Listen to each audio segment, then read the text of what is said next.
جس میں سے تمام لوگ باعزت بری ہو رہے ہیں. یہ وہ 9 مئی کا واقعہ لے کے بیٹھے ہوئے ہیں. محسن نقوی جو انتہائی کرپٹ آدمی ہے، جس کے یہ کہنے پہ، جس کے حصے داری کی بنا پہ گندم سکینڈل سے پورے پاکستان کے کسانوں کا نقصان ہوا ہے، اور وہ اس کو 2 3 4 منصب دیے ہوئے ہیں.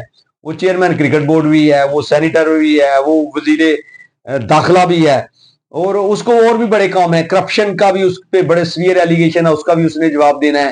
اس لیے جو ہمارے امیر حمزہ بریگیڈیئر کی شہادت ہوئی ہے، اس کے معاملے میں وہ انڈیا کو جواب نہیں دے سکتے. اور وزیر خارجہ ہمارے جو ان سے ہیں ساگڈار صاحب، وہ اس کو مالی معاملات میں بھی مداخلت کرنا پڑتی ہے، کیسے لوٹ مار کرنی ہے، کیسے شریف فیملی کو بینیفٹ دینا ہے. اور وہ معاشیت میں بھی، اکنامیکلی بھی، جو ہماری فنانس منسٹری ہے اس میں بھی ٹانگ اڑانی ہوتی ہے. اور صرف یہی نہیں، وہ ڈپٹی وزیر اعظم بھی ہیں پاکستان کے، اس لیے وہ بھی اس پہ بات نہیں کر سکتے. آخر میں ہمارے وزیر دفاع آگے، جو خواجہ وینٹیلیٹر ہے. خواجہ وینٹیلیٹر کے حالات آپ خود جانتے ہیں، جب آپ اس پہ جائیں، گوگل پہ سرچ کریں کہ جو انہوں نے ہمارے شہداء جو جن کی کارگل میں، سیاچین میں یا 71 کے یا 65 کے ہیں، ان کی جو تضحیق اس نے کی ہوئی ہے، وہ میڈیا پہ آپ دیکھ سکتے ہیں. اس لیے کسی بندے نے جو پراپر جواب تھا، جو انڈیا کو دینا تھا، وہ نہیں دیا. جو لاہور میں گھس کر وہ عامر تانبا کو قتل کرتے ہیں، جس کی رپورٹ گارڈین اخبار شائع کرتی ہے، لیکن ہمارے کسی صحافی کی جرت نہیں کہ وہ اس طرح کا کوئی کالم ہی شائع کر سکے اور یا کوئی رپورٹ شائع کر سکے. لیکن گارڈین اخبار کو کسی کا کوئی خوف نہیں، نہ ایک ایمرجنسی کا، نہ 2 کا. لیکن آج تک کسی نے ان کے خلاف کوئی کریک ڈاؤن نہیں کیا، کسی نے بیان تک نہیں دیا کہ یہ انڈیا ہمارے ملک میں گھس کر، ان کا وزیر دفاع کہہ رہا ہے کہ جو ہم پاکستان میں گھس کر ماریں گے، مزید ماریں گے اگر ہمارے ساتھ ایسا کیا. اور اس نے وہ قبول کیا، جو عامر تانبا کا قتل تھا وہ اس نے قبول کیا. اور پاکستان میں 20-22 لوگوں کے قتل ہونے کو وہ مان رہے ہیں کہ انڈین را ایجنسی پاکستان کے اندر سب کچھ کر رہی ہے. لیکن کسی کی کوئی جرت نہیں کہ ان کو جواب بھی دے سکے، کیونکہ سب کو پتا ہے کہ سب جعلی سیٹوں پہ بیٹھے ہوئے ہیں، ان کے پاس کوئی منڈیٹ نہیں، فارم 47 اور 45 کے چکر میں پھنسے ہوئے ہیں. اور جو ان کو لے کے آئے ہوئے ہیں وہ خود پھنس چکے ہیں. ISPR بھی ہمارا ایک منسٹر، جو سپیریئر منسٹر ہیں، اس کی بھی یہ میرا خیال ان کے پاس وقت نہیں ہے کہ وہ انڈیا کو جواب دے سکیں کہ ہمارے ملک کے اندر گھس کے 22 لوگوں کو مارا گیا ہے. اور انہوں نے، گارڈین اخبار نے اس کا جو کالم نگاری کی ہے، اس کے علاوہ کسی کی جرت نہیں ہوئی، کیونکہ ہر کوئی عمران خان بننے کے چکر میں ہے. شاہد فریدی جو کرکٹر ہے، لیکن انہوں نے حساب لگایا کہ جو عزت سیاست میں آ کر ہونی ہے وہ ویسے نہیں ہے. تو شاہد فریدی جس جگہ پہ پھنسا ہے، مریم نواز ہر طرح کی ٹک ٹاک، اور وہ ٹک ٹاکر گروپ سارا انہوں نے انگیج کیا ہوتا ہے کہ میں عمران خان کی طرح لوگوں کو فیل کراؤں اور وہ عمران خان بن جائے.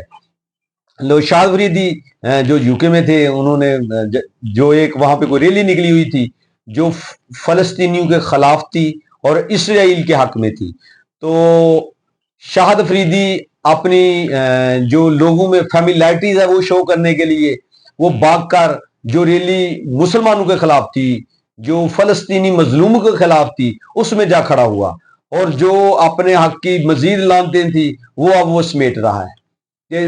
بیسکلی اس کا جو انٹینشن یہ تھی کہ وہ عمران خان کی طرح بڑا مقبول ہے اور لوگ اس کے ساتھ مل کے تصویریں بناتے ہیں، انہیں روک لیتے ہیں. تو وہ جو اس نے اس کا مزہ لے لیا ہے وہ ساری قوم دیکھ رہی ہے. اور آخر پہ یہ ہو رہا ہے کہ محسن نقوی کے گھر والے سارے دبئی بھاگ گئے ہیں. محسن نقوی کو یہ احساس ہو چکا ہے کہ قوم جاگ چکی ہے، قوم اپنا حساب کتاب لینے کے قابل ہو چکی ہے، قوم ترکی ماڈل بھی جان چکی ہے، وہ ریسرچ کر چکی ہے، وہ قوم جو سری لنکا والا ماڈل ہے وہ بھی جان چکی ہے، اور اس طرح کے ماڈل مزید تیار ہو سکتے ہیں.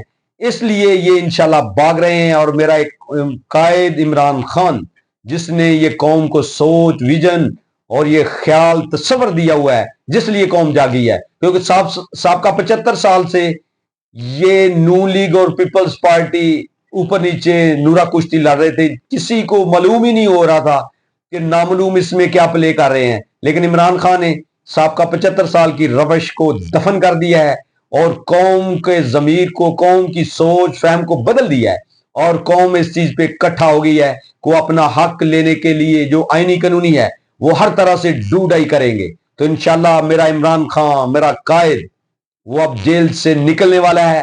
ان تمام چوروں, لٹیروں, ڈاکوں اور فارم 47 اور 5 والوں کو یہ علم ہو چکا ہے.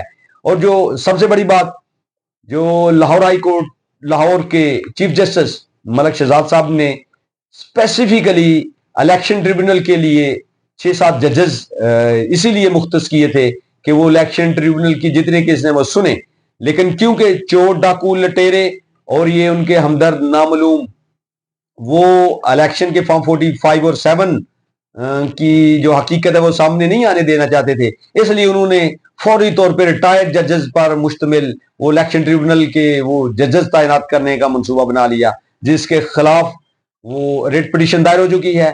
اور ریٹ پٹیشن میں ہائی کورٹ سے جو سنگل جج کا فیصلہ آیا ہے اس کے اگینسٹ الیکشن کمیشن فوری طور پہ سپریم کورٹ پہنچ گیا تھا, لیکن سپریم کورٹ نے بھی تاحال اس فیصلے کو فارغ نہیں کیا ہے, کیونکہ الیکشن ٹریبونل جو اسپیشل جو الیکشن کے حوالے سے پٹیشن ہے, الیکشن کمیشن آف پاکستان چاہتا ہے کہ جس طرح فارم 47 تیار ہوئے ہیں ان کو مینٹین رہنے دی جائے, حکومت کی مدت پوری ہے اور نیوٹرل ان کے ساتھ ہے. لیکن انشاءاللہ قوم جان چکی ہے, اب لارجر بینچ کی طرف سپریم کورٹ کا اشارہ گیا ہے. دیکھتے ہیں انشاءاللہ, ہوپ سو کہ قوم قائد کے ساتھ کھڑی ہے اور قائد قوم کے ساتھ کھڑا ہے. تو انشاءاللہ یہ قوم ایک دنیا کی عظیم قوم بن کے رہے گی. پاکستان زندہ باد, عمران خان پائندہ باد.